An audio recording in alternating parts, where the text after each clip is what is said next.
I have chosen text number 1, which is called Satisfaction Guaranteed, and it's written in 1951 by the author Isaac Asimov, and the text is an extract from the original, which means that it's not the entire text I'm working with.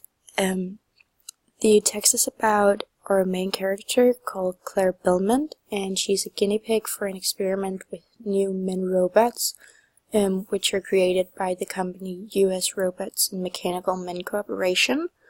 And she's a guinea pig for this experiment while her husband is out of town doing business in Washington. And the robot that she is living with in this period of time is called Tony. And in the beginning, Claire is not that pleased with the entire situation, but after she gets used to his company, their relationship kind of develops throughout the story, but more about that later.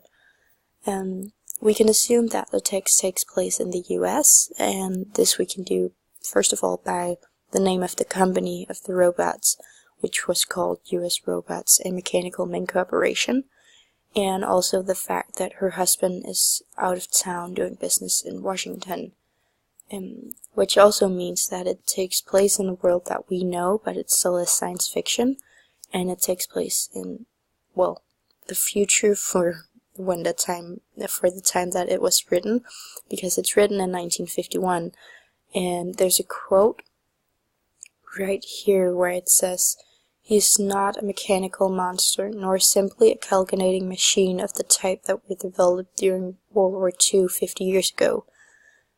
So when Isaac Asimov wrote this text, he meant for it to take place in around 1990, which was, of course, in the future at the present time.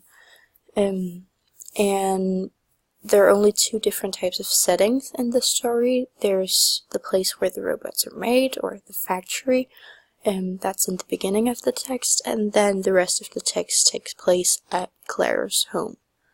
And the environment is not described that thoroughly. It's very minimalistic and neutral, kind of an emotional, an emotional atmosphere about the environment. And as mentioned, there are 4 characters in this text, and that's Claire and Tony, which were the robot, and then there's Dr. Calvin, who is the senior psychologist of the US Robots and Mechanical Men Corporation. And then there's, of course, Mr. Belmont, Claire's husband. And Claire is a very uptight and kind of strict lady, and she might even come off as a control freak. And this we see in this scene where she walks straight out of the bedroom and goes right into the kitchen to make sure that Tony hasn't made a mess out there. And then she comes to find that he has actually cleaned it up very nicely, and even more nice than she would have thought and than she would have done herself. And this also makes her seem kind of critical, and she doesn't really give Tony, in general and through the entire story, she doesn't really give him a chance before she judges him. Also in the beginning, the very first line of this story, Tony was a tall and darkly handsome, with an incredibly patrician air drawn into every line of his unchangeable expression, and Claire Belmont regarded him through the crack in the door with a mixture of horror and dismay. And already here Claire has made up her mind about what she feels about Tony. And it takes a lot through the story for her to change this perspective.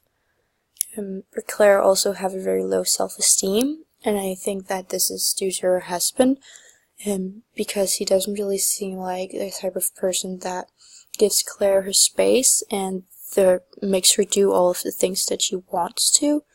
And if we move on to Tony, he's a robot, but he's also very controlling, but in a subtle way, and I believe that he's only controlling because he wants to help Claire. First of all, there's this scene where in the kitchen where he helps her out by cleaning it, and she by the expression that we get from Claire that she's actually quite surprised that he has cleaned the kitchen so nicely. That may be because of her own husband, who would not have cleaned up at all, and that might also be why in this line it says it was her house after all, and there wasn't anything frippy about her, but she liked her kitchen clean. And the reason that she might be frippy, as it says, that might be because her husband wouldn't have cleaned up, and she's used to be the one that has to do all of the cleaning and organizing and so on. And it also said it was her house after all, not it was her and her husband's house, but like she is in charge of it, and needs to make sure that it's all right. However, he also seems kind of strict, her husband, because there's this passage right here where it says a lot about how Claire has always wanted one of those, like, houses that you see in a magazine that just looks really nicely, but she's never had one of those houses. Her house has never been like that.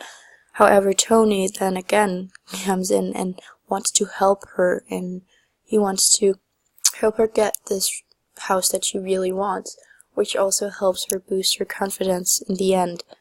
And as we see here in this highlighted passage, it says, the house was scarcely her own. She went through it one last time, and every room had been changed. She herself was in clothes she would never have dared to wear before, and when you put them on, you put on pride and confidence with them.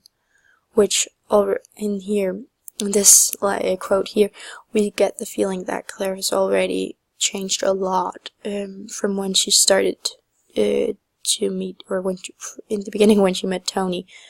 And yeah, in general, their relationship just develops. However, the theme, dystopia, really shines through here in the end, where there's this passage where Tony talks to Claire, and it says, Claire, the voice said, there are many things I'm not made to understand, and this must be one of them.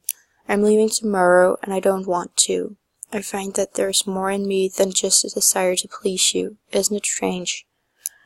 And here we kind of get the feeling that Tony was really a robot. We might have forgotten that through the text, and you kind of forget that because he seems so helpful, and he seems like a complete normal person.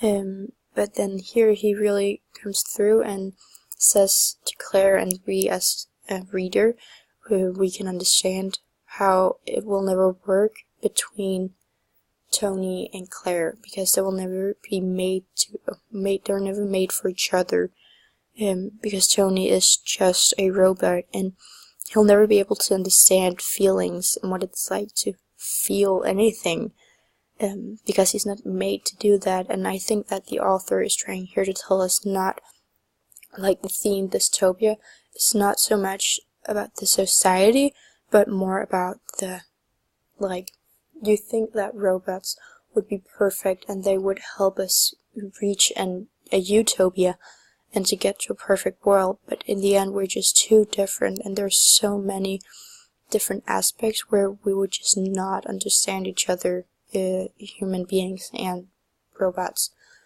So he's more taking it towards the relationship between robots and mankind, and telling us that that will always be a dystopia, because we'll never be alike.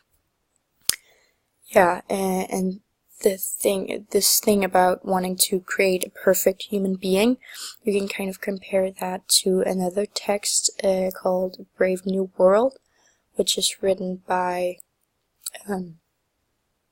Aldous Huxley, and it's also about how, or in the first few chapters, which are the only one I've read, you get the scenery, which is like this factory where the embryos are made, and every embryo is fitted into a certain social class in society, and they'll never be able to change and switch classes, because they were made to only serve one specific purpose, which can kind of be related to this text, Satisfaction Guaranteed, because Tony was only made to do he was only made to serve one purpose, which was to help Claire gain more confidence and so on, which she did, and then he got feelings for her, but he was not supposed to.